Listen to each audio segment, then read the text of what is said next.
Hello, I'm Shieldwall100 and welcome back to another Ancient Battles game report with me. I'm playing Hail Caesar once again for its ease of use and ease of using up all my collection.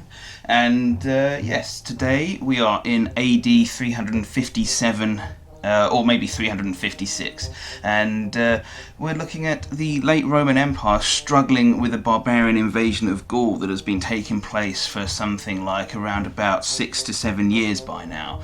And yes, we have a well, I'll get into the background a little bit more in a second, but we've got a Germanic tribe ambush of a Roman column along a road, and yeah, I'm looking forward to seeing how this one goes, because I really like my little collection for this. It's quite colourful, and yeah, I haven't really played with it that much, so here we go.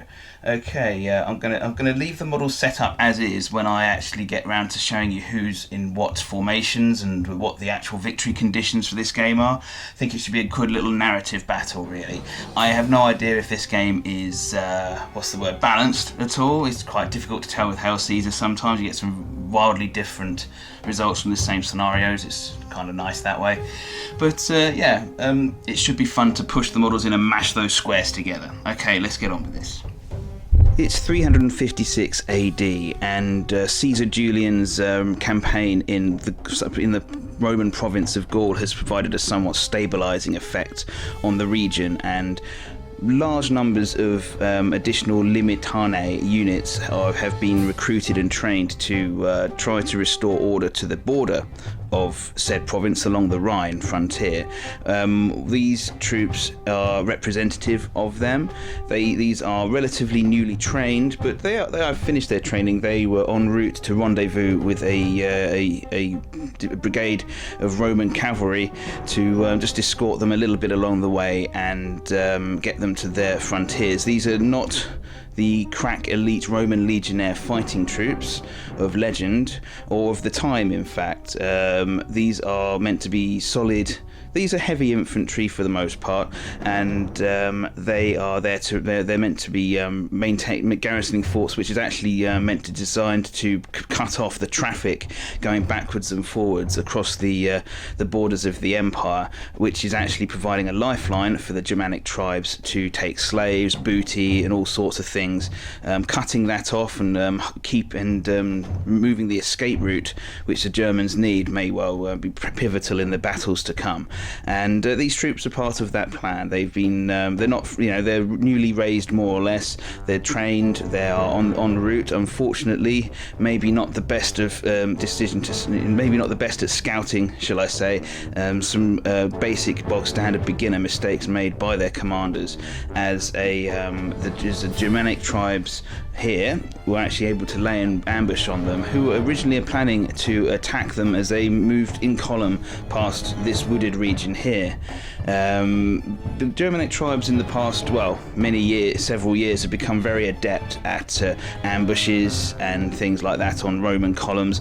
This was just going to be another day at the office for them, perhaps, but unfortunately the presence of the Roman cavalry brigade nearby has rather caused them to have to move their plans up. They're going to attack as the Romans cross the bridge, maybe get most of them, but even if they can't catch the ones on the other side. But yes, this is their plan now, because unfortunately it's gotten to the point where their chieftain cannot back down from a fight without losing face. This chieftain here has particular designs on command within this.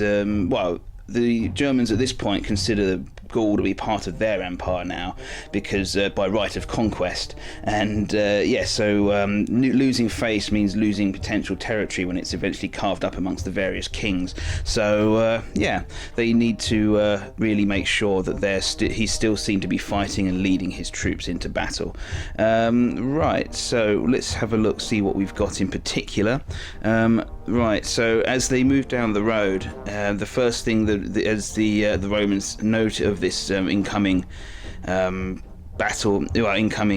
conflict is the sounds of Carrick's horns blaring in the distance. It's a dreaded sound to them. It's definitely not friendly, and Germans cresting this series of hills here freezes their blood. But they're Romans and they've trained. Well, they're in the Roman army and they're trained. At this point, many of the Roman soldiers weren't from Rome, of course. The empire was a big old place at this point. Can't just have the Roman citizens doing that. So all the ones on which have reached the road turn to face. The ones in column here, moving across the only ford point, are kind of stuck for the time being. So we've got here one division of Romans at the front. These are all limitane.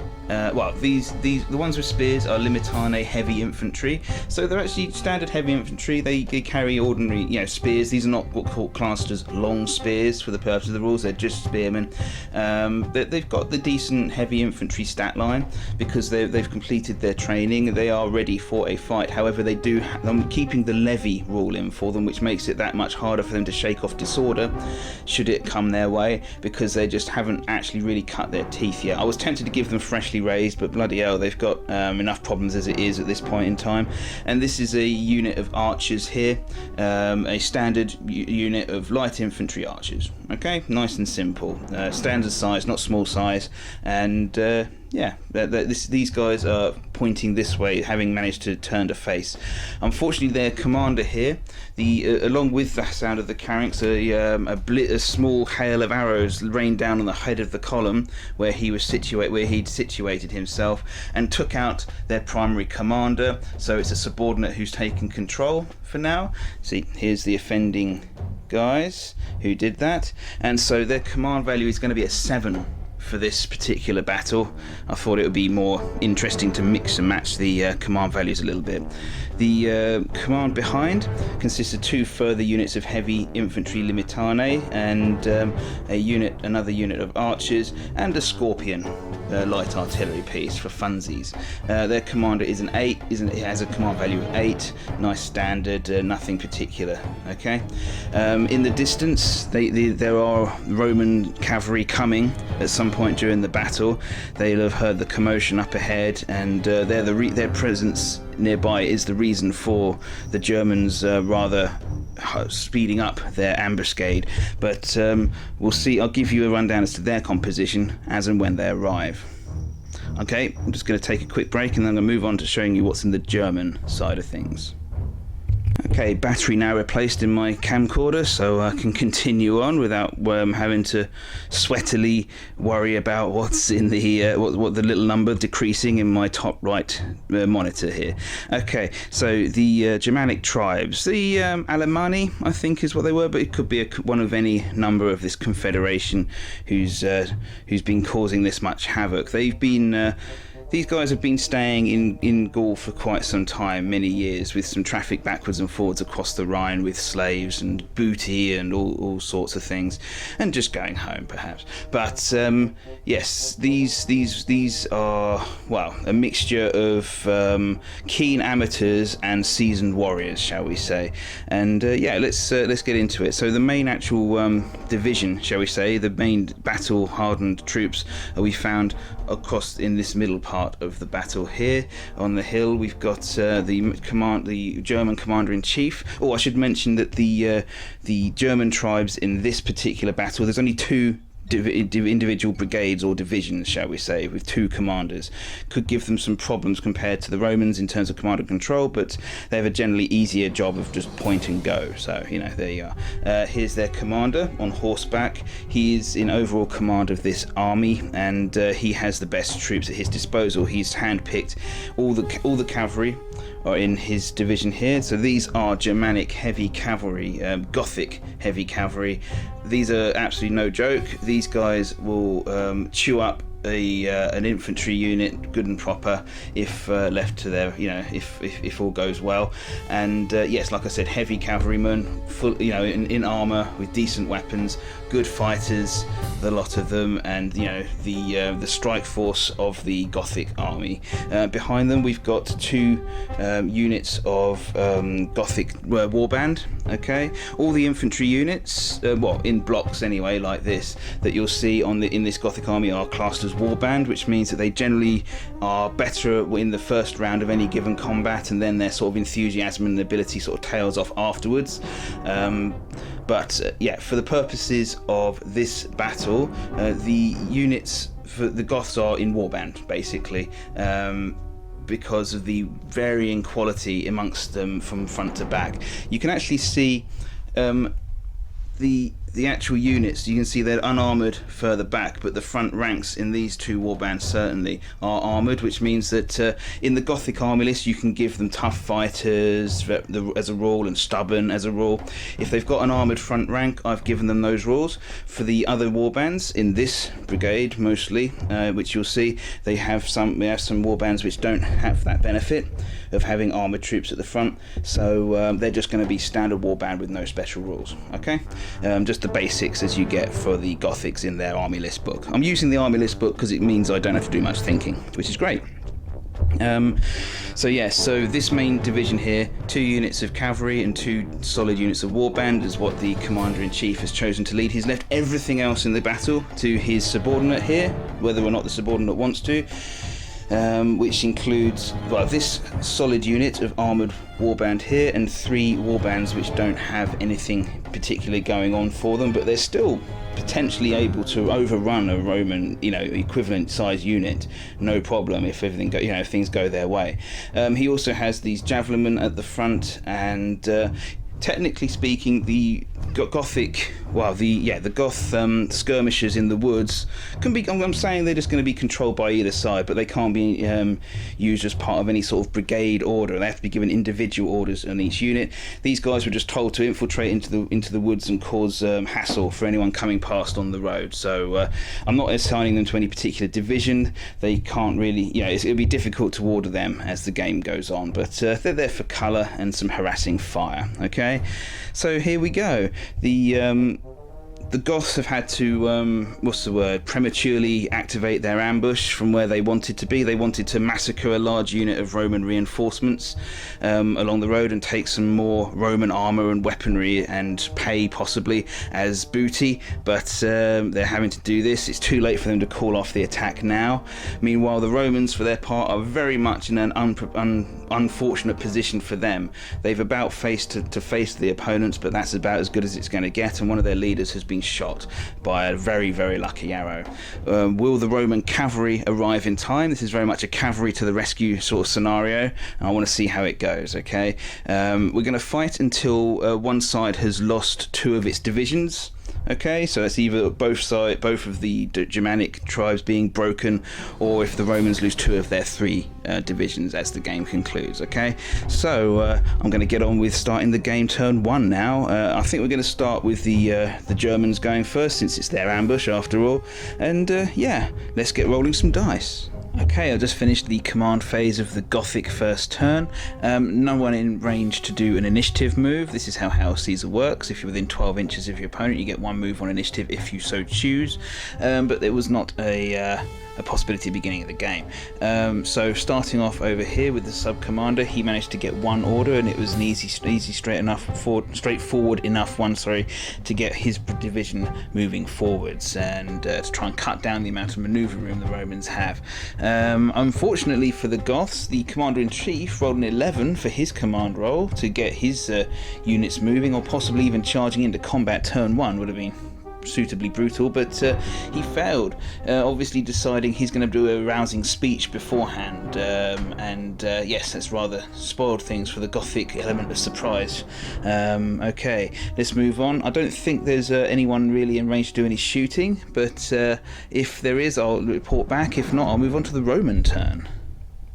Well, there was no shooting for the Goths, so I moved on to the Romans' turn, and they had quite a bit more of a productive one than the Goths, that's for sure. So first of all, on initiative, this division at the front moved forwards one of its units of heavy infantry here and the archers to make a little bit of room for those still crossing the water, who actually then the front unit managed to move up and also reform behind the lines, so to speak. The unit which was still crossing unfortunately didn't quite make make it, only got one successful order off, so moved up. They'll have to hopefully join the fray in a future turn. Wasn't sure what to do with these missile units at the back, didn't want them to get halfway across when all of a sudden they could be used for shooting across the riverbank, so they're going to remain here for now and see how the fighting goes on the opposite shore. Meanwhile, the command value 7 chap over here was actually able to move up his units one move to give them a little bit of room to fall back into should they need to do so. Suddenly realizing that they had their backs to a river, an impassable river to that, was well, quite chilling for them, so they needed to move up to give themselves a little bit of breathing room to fall back into at least once. Okay, figured that was possibly a good move. It does bring them a bit closer to the ambushing Goths, but well, better to be able to fall back than not. Okay, right, in terms of shooting, I did that very quickly. There's only this unit of archers in range, and they shot and inflicted 1 casualty on this skirmishing screen of Gothic tribesmen here. Okay, right, we're going to move on to Goth at turn 2 now. Turns being very quick at this early stage of the game, I'm sure they'll start to lengthen out as the fisticuffs commences. Well, talking of fisticuffs, the Goths have had a different turn altogether again. We'll start with the subordinate commander here, who botched his first dice roll to pull these skirmishers back behind the lines so that he could bring up his warbands into punching range, but rolled a good old 10, which was over his command value, which means he failed the order, so confusion reigns amongst the warbands here.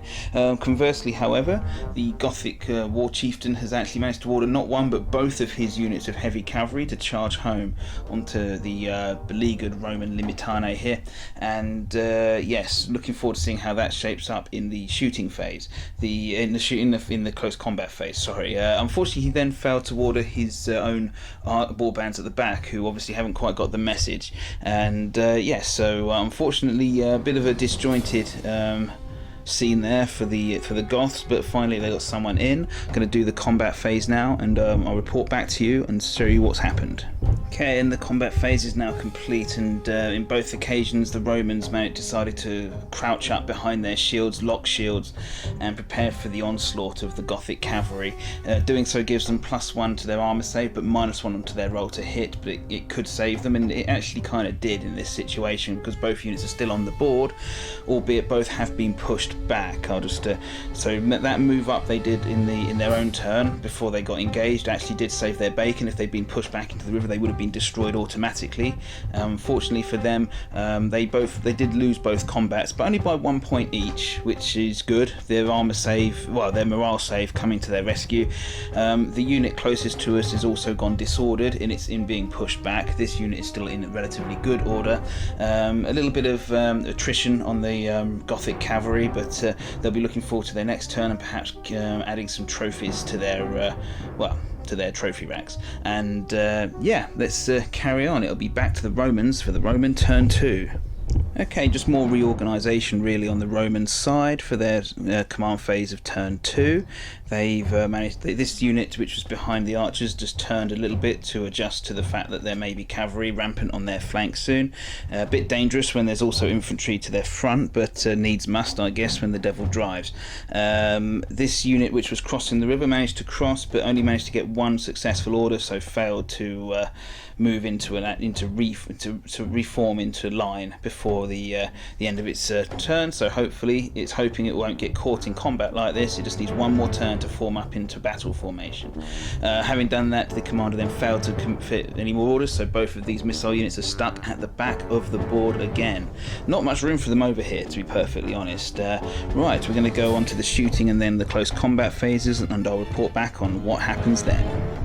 Well, some stuff to recount here. First of all, the Roman archers opened fire into the unit of Gothic war tribe here, and did 1 point of damage, and crucially rolled a 6 to hit, causing a morale test, which caused the rampant Goths to go disordered, unfortunately, on the spot. So yes, they'll unfortunately hold up the advance altogether. But moving to the combat phase, as you can see here, drastic things might have happened. the unit on the left, well, our left, the Goth cavalry smashed their opponents, forcing them back into the river and destroyed or dispersed.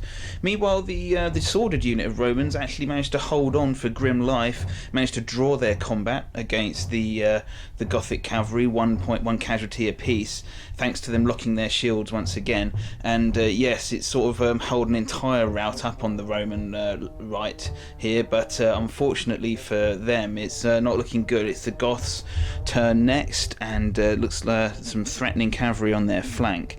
Right, let's get into that now. So where are these Roman cavalry going to come from? Yes, the Goth command phase just complete, and well, it was obvious really.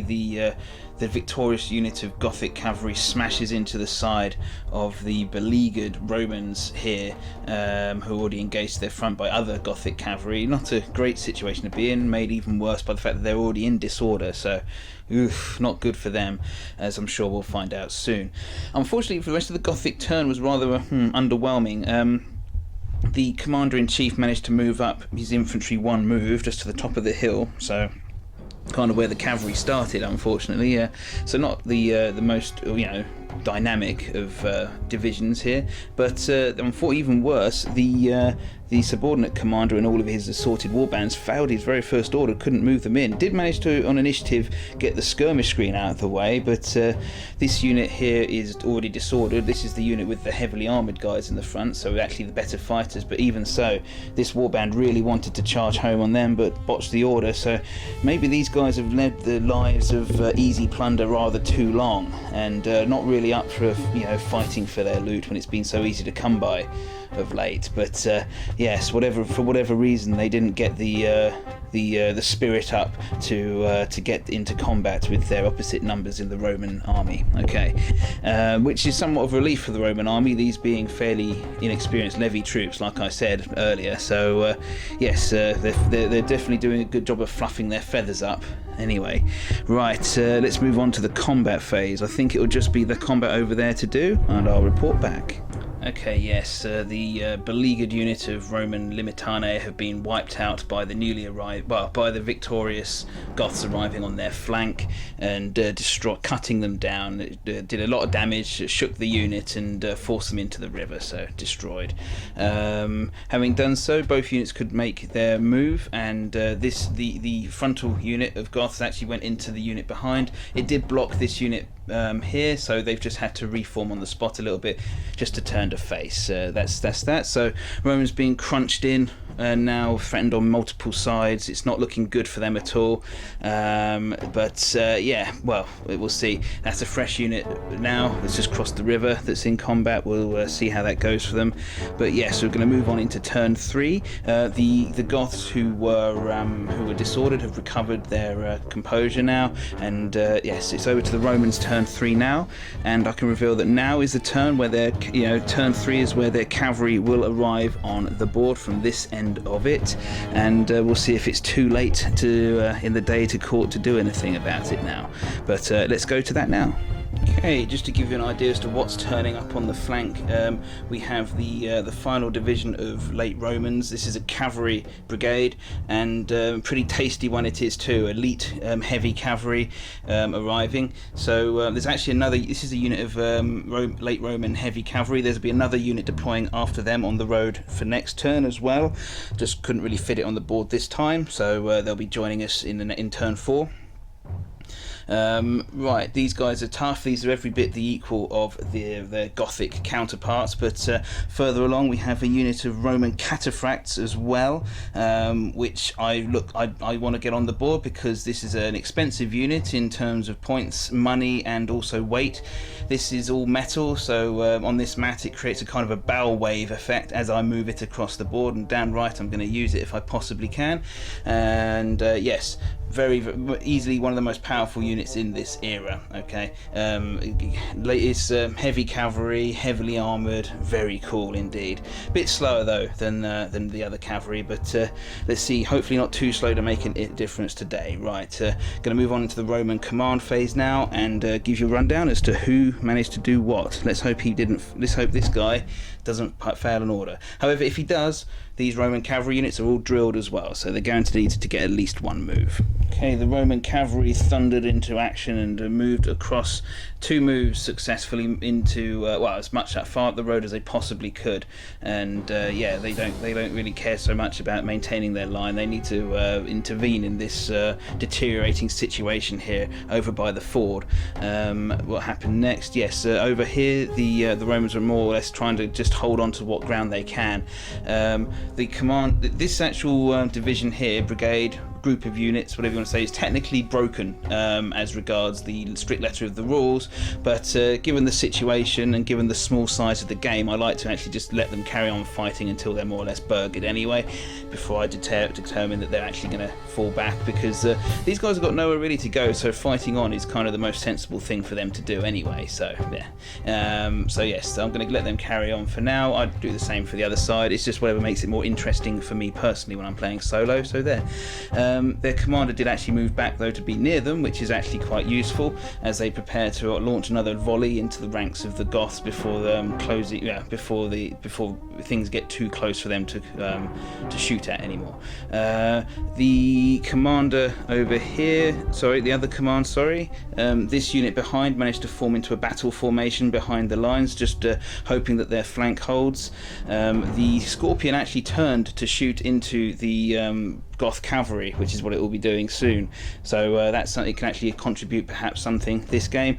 Meanwhile, this unit here has been joined by the brigade leader. He's just desperately trying to help that flank hold by any means he possibly can. And yes, at personal risk, he's going to try and shore up the line to try and make sure that no more Roman units get swept into the river. Okay, let's do the combat phases, and I'll let you know what happens. Okay, the Roman shooting was completely ineffective. The Scorpion hit, but unfortunately had its shot saved, and the ensuing morale test completely shaken off by the tough, hard-headed Goth cavalry there.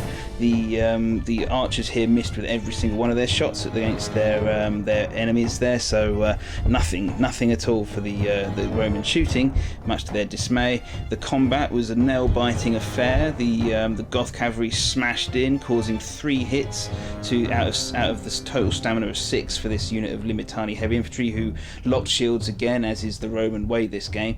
The Romans fought back with their commander adding in 3 dice for his part and caused 2 damage back on the Goths. So the Goths are actually very close to going shaken. They've taken 5 of their 6 stamina. So the attrition of 3 successive rounds of combat starting to show on them, but nonetheless the Goths were victorious, but the Romans held their ground and passed their morale check no problem at all, and their leader was unharmed in the ensuing fight. But yes, dicing with danger there again for the Romans. It's and it's the Goth turn now. How are they going to respond to the Roman cavalry marching into view down the bottom there? Okay, well, let's find out when we go to the Goth turn. Goths have now had their command phase, and easy enough to report. For the main CNC's go, this unit's already in combat. He managed to order this unit of cavalry to about face to face down the approaching Romans, hopefully blunt their counterattack. He managed to actually turn his attention back to the elite warband, relatively elite warbands on the hill, managed to get them to pass an order to come down and start moving towards this newly arriving Roman threat as well, hoping obviously that his subordinate will be able to finish off the Romans at the ford, on his own. To that end, the subordinate was actually, his units were in initiative range, has been trying to get them to charge anyway with 2 successful moves, but has failed so many orders so far, just opted to go with the one straightforward initiative move. That brings these warbands into stones and javelins and insults range, shall we say. So they'll be able to do some small amount of shooting before hopefully going into combat soon next turn. It means that they did forfeit the chance to charge this turn, but they've been risking trying to get multiple orders in so far for a while now, and it's just resulting in them getting shot more. So they took the initiative, the initiative move, the freebie. It's meant they can't charge in this turn, but they got that guaranteed movement up to close quarters, which will hopefully hold them in good stead in the future. Right, it's time to do all this assorted shooting, and I'll report back as at the end of the combat phases. Okay. Well, a whole lot happened in these combat phases. First of all, the Goth skirmishers who'd been lurking in the forests opened up and on the moving past Roman cavalry. The cataphracts just took no damage at all from the slingers nearby, being heavily armoured as they were. They get -1 to hit on the enemies, suffer -1 to hit against them all round, basically, which was sufficient to mean the skirmishers missed altogether, these slingers. Unfortunately for the Romans, these archers managed to cause 1 point of damage on the Roman cavalry in the further distance there, plucking a guy from the saddle as they announced their presence. I'm sure the Roman cavalry didn't even know they were there, but won't be enough to stop the momentum, wasn't enough to cause a morale test or anything.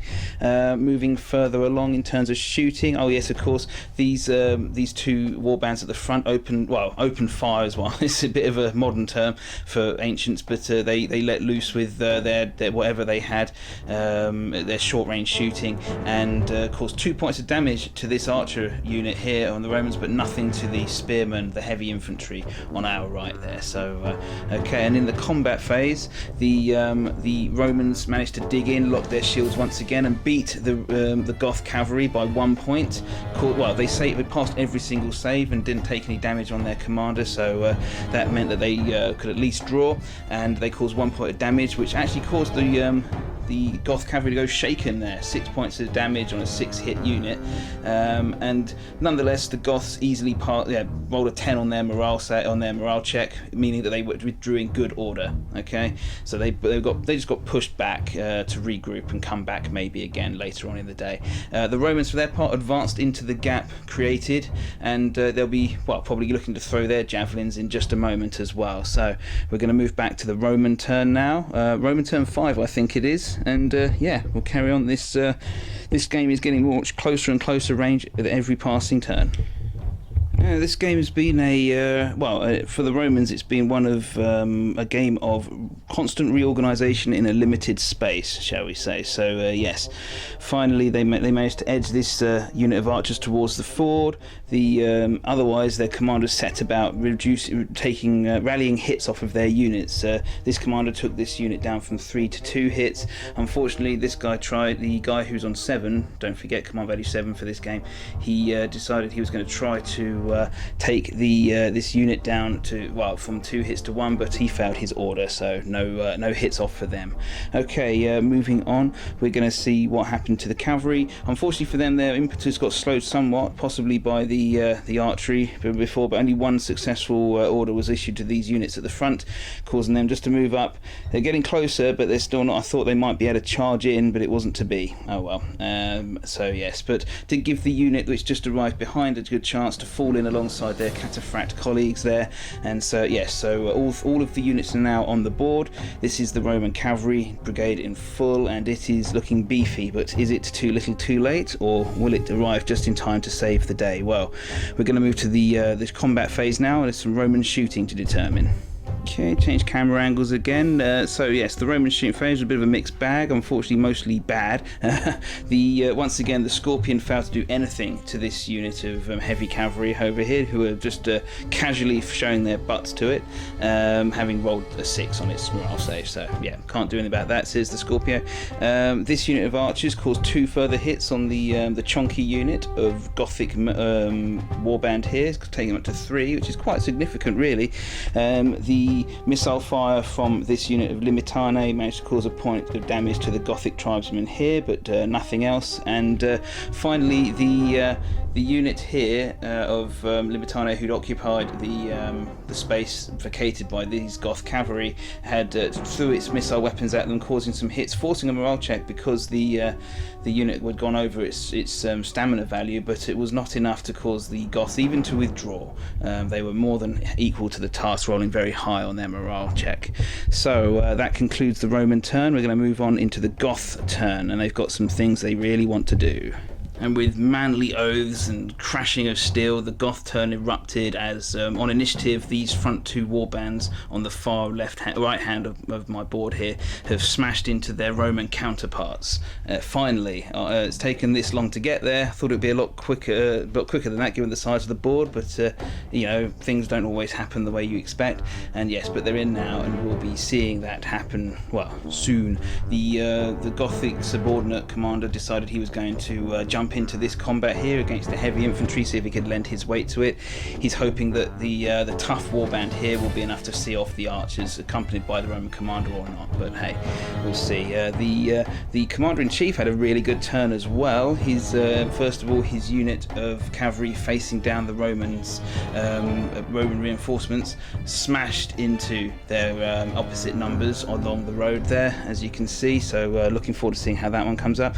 The warbands under his control actually managed to form a pretty impressive blocking force there to face down the approaching cataphracts. We'll see how that goes for everyone involved, shall we? But yes, they managed to get a good number of orders there to form not only the front unit against them, but also the other unit to give them rear support as well.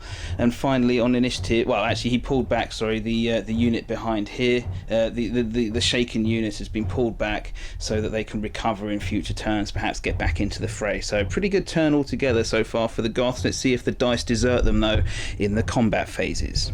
Okay, do I have some things to recount, and it doesn't just include a kitten walking across the board? Thank you very much, Bosco. Anyway, first of all, the skirmishers in the woods, almost forgot they existed, opened fire on the cataphracts and did nothing at all. The mixture of the heavy, of the -1 to hit caused by shooting at cataphracts and the heavy armour of the cataphracts themselves managed to, they just took no noticeable damage whatsoever.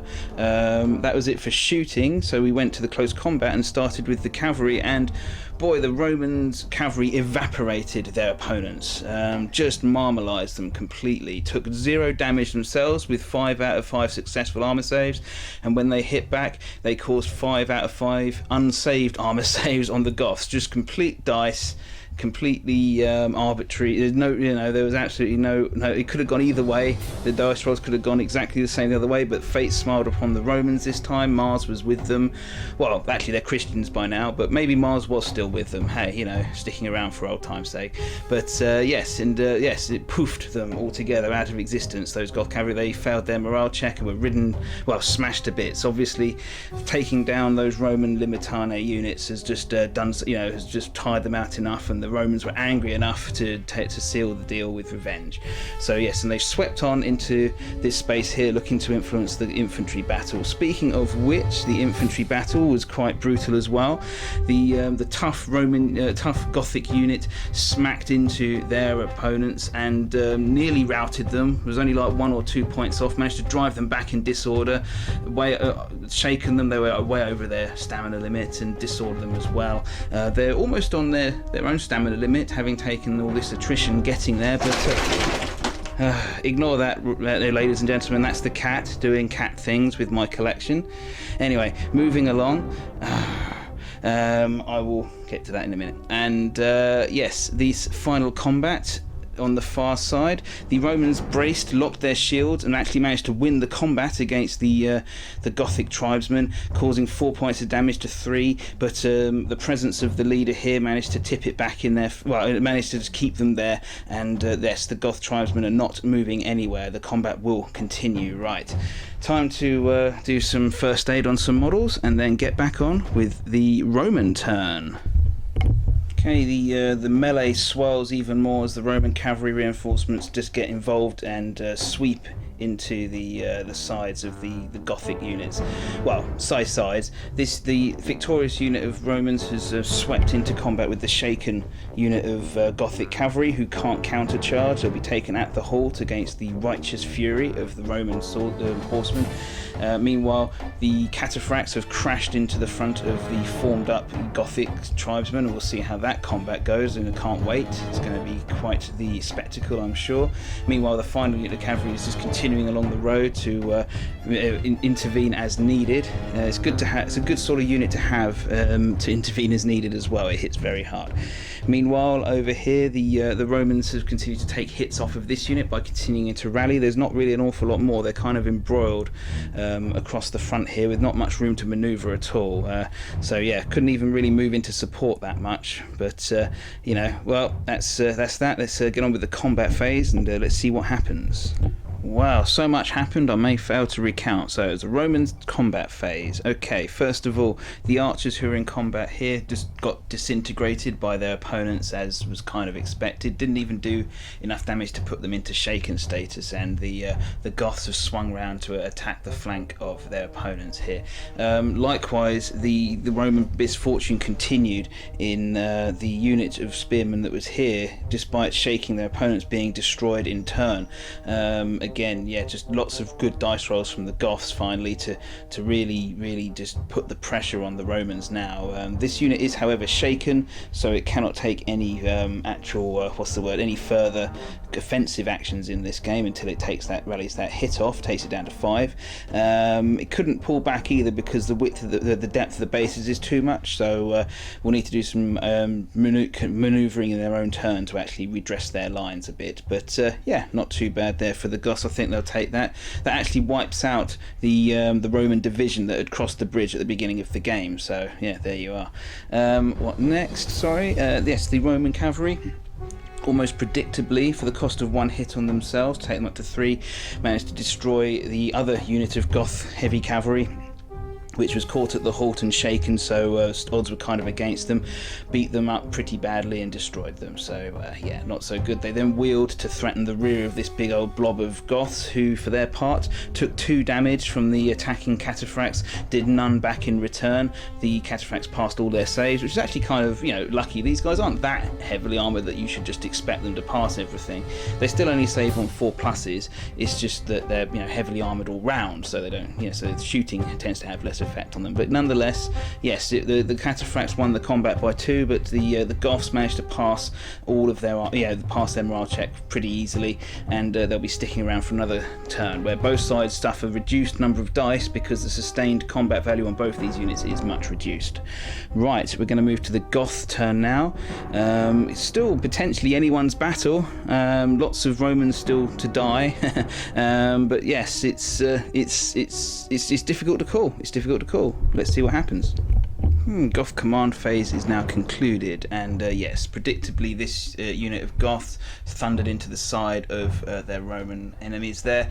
The battered Gothic unit managed to fall back behind its fellows, and thus allowing the following up Gothic warband to smash into the front. So yes, not good there for the Romans altogether now. Having taken that time to get across the river, they might be smashed into the oblivion for their troubles. The final Gothic warband in the second line moved up, but couldn't quite make contact with their enemies here. Would have done if they could, for the sake of fun, but yeah, it was not to be. In terms of the unit in the middle, well, the chieftain's main division's now also kind of broken, but going to carry on fighting given the circumstances. And yeah, it wasn't great options around, so just sufficed by turning around this unit here to face the oncoming Roman cavalry from their rear. This is very much not something you'd normally see in an Ancients game, sort of thing that really only happens in these smaller type, skirmishy type level games of Hail Caesar, because it's just really unusual to be surrounded by cavalry and still fighting, that is, you know. In bigger games you'd actually probably just retire the division and bring another one up or something and carry on the fighting elsewhere on the game board, but this is a skirmish, so we're going to carry on and see what happens. Okay, on that note, let's get on with the combat phase. Goths to start, you know, do some shooting and then some fisticuffs. Another brutal combat phase done. We'll start over here. The cataphracts finally started taking some damage, took 2 hits from their combat with the with the Goth infantry, who took 2 hits themselves to draw in the combat. However, they were only able to do this much damage because their chieftain weighed in on their behalf, adding 3 attacks to the to their value. Unfortunately, he was wounded in return, so that actually meant that overall the Goths lost the combat, but once again passed their morale check nice and safely. So they're staying put. Unfortunately, it does mean that their chieftain can only add a maximum of 1 attack from now on, so that's not so good for him. Yes, but not good overall. They're holding out, but I don't know how long for. Over here, in terms of shooting, sorry, I forgot to mention the shooting. Jeez. This unit was turned around, threw some javelins and insults at the cavalry here, causing 1 point of damage. Nothing much else. And finally, the unit which moved up for the warband that moved up last in the command phase threw its own version of javelins at the Romans here and did 2 points of damage, undoing all the hard work that this commander had done rallying hits off and disordering them into the bargain, just to annoy things even more. And the final close combat of the turn happened with the Roman infantry being ground to a fine paste over here by the horrific attacks of the warbands.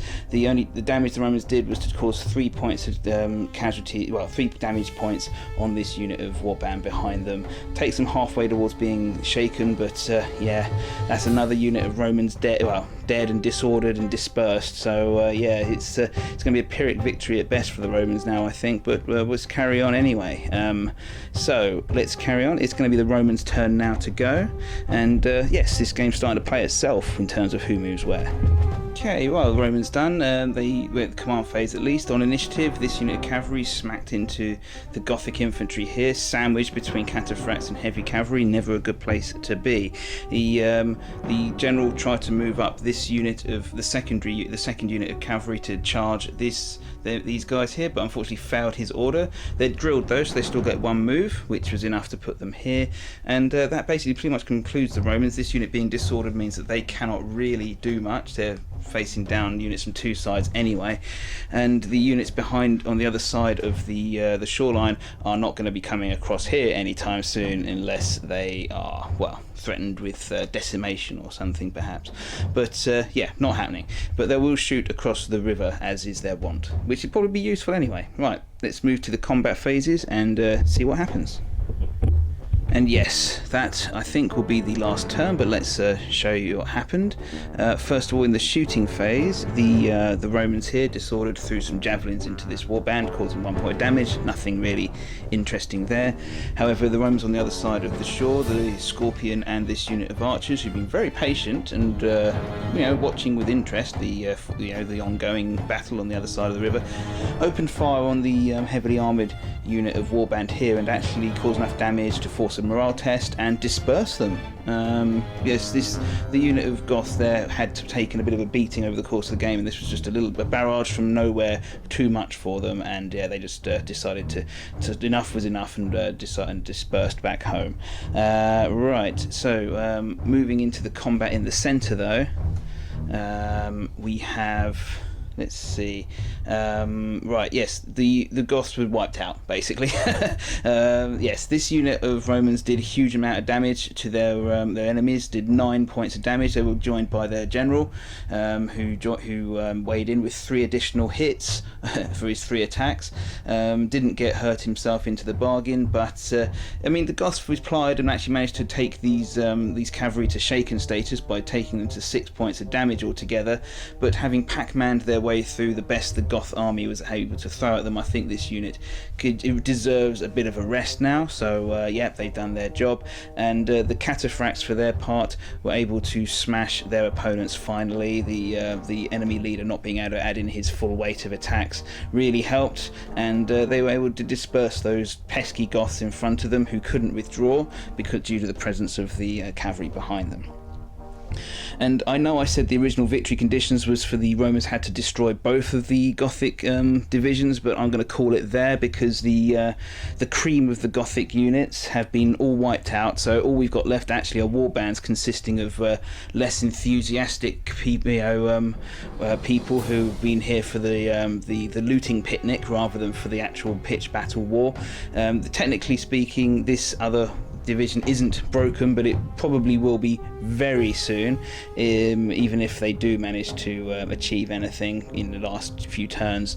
This Roman cavalry seems to be kind of rampant at the moment, and they're just about to all they need to do is shake one more of these 2 war bands, and that'll be that. But to be honest, I think I'm going to play this sort of like from a realism kind of point of view, and these troops will probably make themselves scarce, move back to where they came from, back into the woods or whatever cover they came from, so as to lick their wounds and take whatever loot they may have already got with them. Okay, the Romans for their part would be pursuing with the cavalry almost certainly this cavalry, maybe not these, and almost certainly not the cataphracts, but yes, nonetheless, and that would probably result in more damage done to the Germans as they withdraw.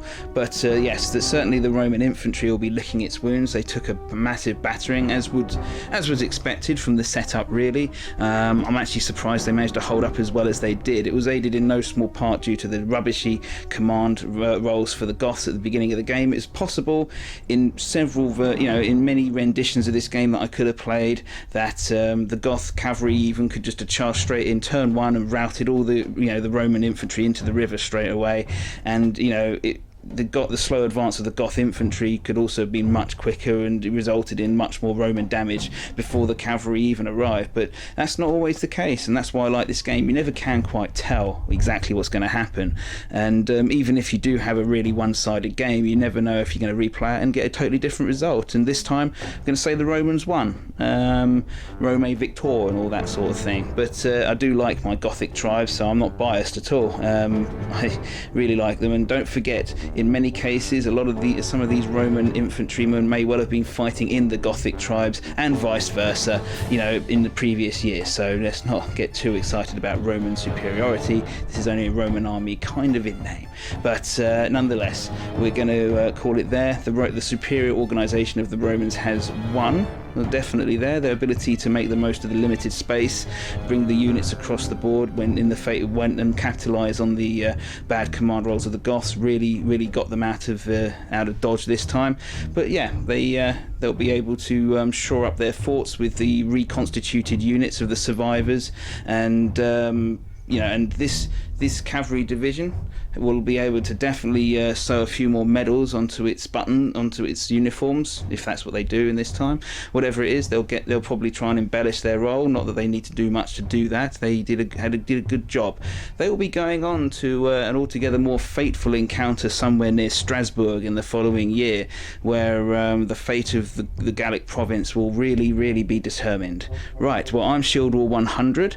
I really hope you enjoyed this battle. I really did. It was good fun to push my old models around and get this collection out as opposed to my Greeks. I do like my Greeks, but I do like these guys too. So, really colourful period, lots of colours, and yeah, I'll be loading this one up onto my channel, so hope that you enjoyed it. I will be doing more Hail Caesar, I'll be doing more Chain of Command, I'll be doing more Batman, and who else knows what else I've got. I've got a rather embarrassingly large collection of models, so we'll see what fate has in store for me. And yes, I do record in the heat, which in this heat, which is kind of oppressive at the moment in my studio, well, my games room, and yeah, that's kind of slowing me down a little bit at the moment, but as the weather changes a bit, I hopefully get back into my swing. Anyway, hope you enjoyed this game, and any comments, please leave them for me down below. Okay, goodbye and have fun.